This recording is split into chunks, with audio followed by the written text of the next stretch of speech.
भारतीयता का अर्थ केवल पहचान नहीं है, बल्कि यह एक गहरी सांस्कृतिक धारा है जिसमें परिवार, परंपरा और सामंजस्य का भाव अंतर्निहित है।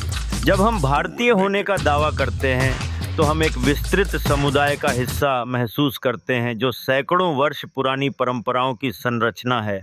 यह वह आधारशिला है जिसने हमारे पूर्वजों को एकजुट रखा और हमें एक ठोस पहचान दी। औपनिवेशिक शासन ने भारतीय समाज को भंग करने का प्रयास किया। उन्होंने हमारे परिवारों को तोड़ा और नई शासकीय व्यवस्थाएं बनाई जिनका उद्देश्य केवल टैक्स वसूलना रहा। यह एक ऐसा दौर था जब हमारी मौलिकता को संघर्ष का सामना करना पड़ा और अस्तित्व का संकट बना। परंतु इस अंधकार के बीच हमारी कुटुंब व्यवस्था ने हमें धैर्य और साहस प्रदान किया, जिससे हम अपने मूल को पुनः प्राप्त कर सकें।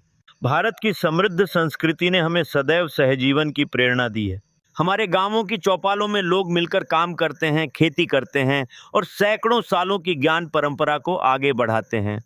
यह सामंजस्य हमें सिखाता है कि जीवन केवल अस्तित्व नहीं है, बल्कि एकता और सहयोग से आगे बढ़ता है।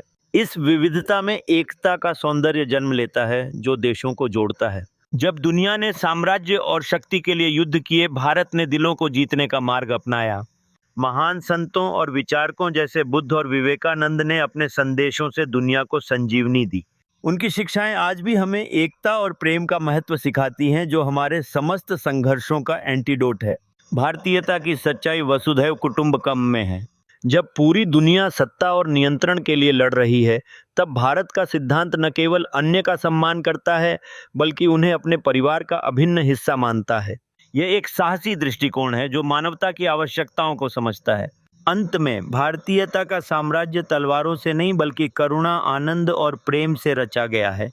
यही हमारी वैश्विक घोषणा है, एक ऐसा आधार जहां सभी को अपनाने का जज्बा हो और हर व्यक्ति को परिवार का हिस्सा मानने की महानता हो। यह एक सच्चा संदेश है, एक आशा है जो हमें संजोते हुए आगे बढ़ने के लिए प्रेरित करती है।